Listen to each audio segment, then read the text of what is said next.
G'day guys, Jeff Ware, Bike Review, and I'm testing the Suzuki GSX-S 750.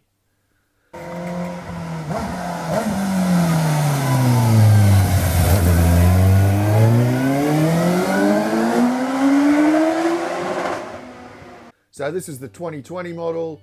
It'll set you back $12,690 right away, which is a bargain. And this one's metallic Triton blue, which is like the Suzuki Racing blue really. And it just looks fantastic, especially in the sun, when that sparkle really comes out in the blue. This bike is underrated and it's one of my all-time favorites. I mean, it's so much fun.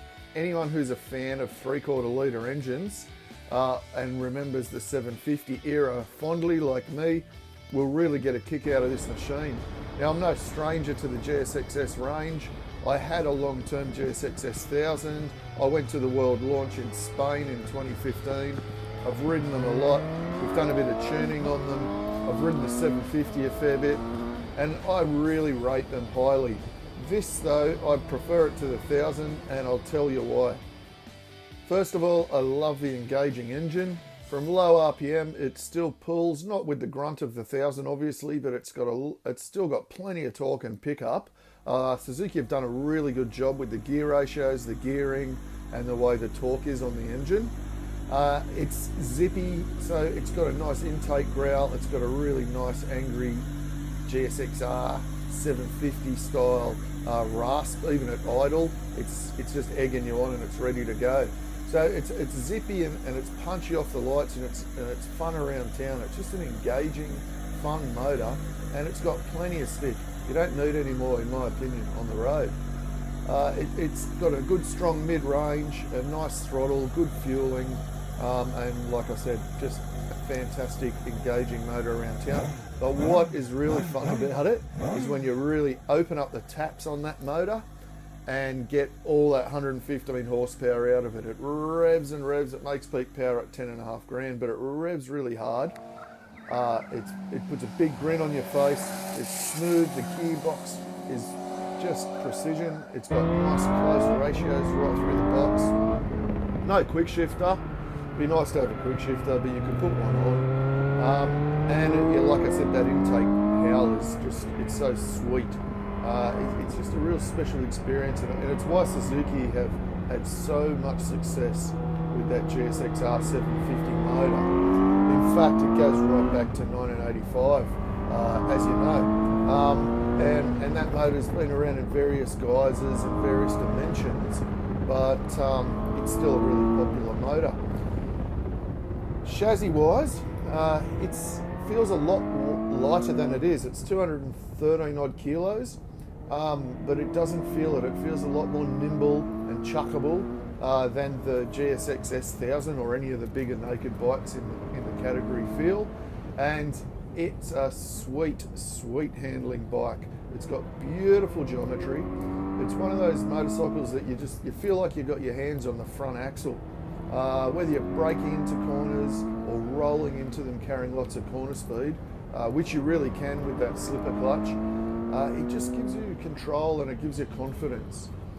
You feel like you're always in control and you're riding the bike and you're riding it to its limits. You're not getting taken along for a wild ride with stacks of horsepower that's hard to tame and hard to control. You can really get the best out of the machine, and for a naked bike it handles amazingly well.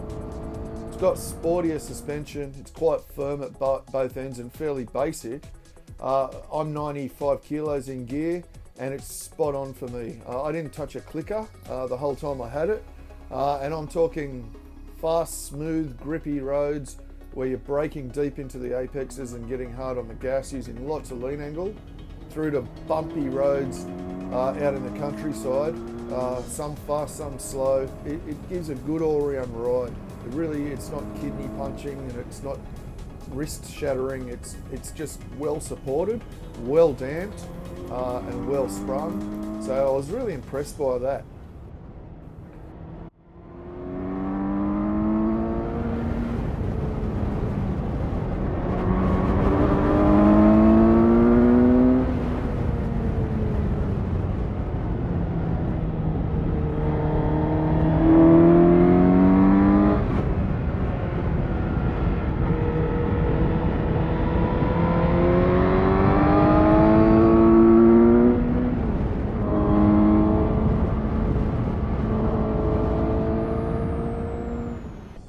love the seating position. It's a fairly small bike. It's a little bit wider around the tank, but not too bad.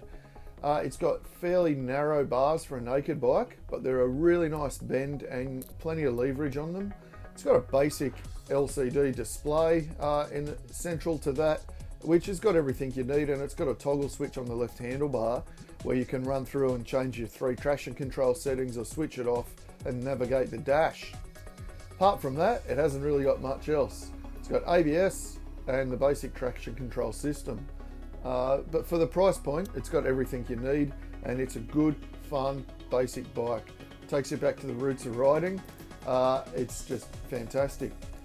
Brakes are super impressive. It's got ABS, of course. It's got Nissan calipers, and it's got good, strong initial bite, and it's got really intimate feel and modulation, and lots of stopping power. I would not change the brakes in any way on this thing. Even the lever position and shape just feels so natural and nice. So Suzuki have done a fantastic job with the brake setup on this motorcycle.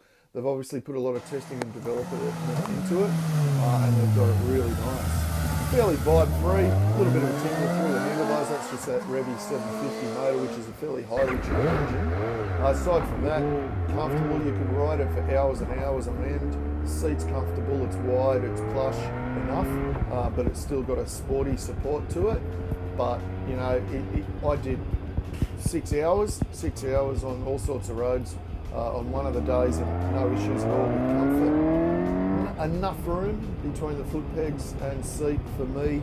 I'm 187 centimetres tall, got pretty long legs, a little bit cramped, but I liked that sporty position for cornering, so I probably wouldn't change that too much.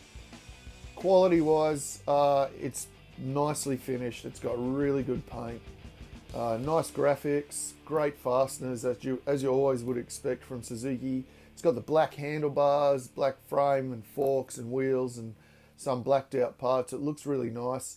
The exhaust note is fantastic, like I mentioned, for a standard bike. You can hear that. And it's just a really good sized motorcycle.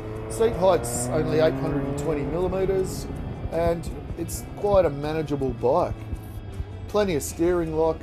It's good around town. 16 litre fuel tank, so you've got a decent fuel range. The clutch action is nice and smooth. Talking about the clutch, as you take it up, it's got the low RPM assist, which is really cool. The revs rise a little bit to help you get off the line. It's also got the one press starting system that Suzuki have, so you just hit it once and it fires up for you. You don't have to hold the starter button down. And the traction control system, like I said, it's pretty basic. I just left it on 2 most of the time, or switched it off sometimes. But yeah, it's really good to have it there. Overall, the GSX-S 750 is an awesome, fun machine.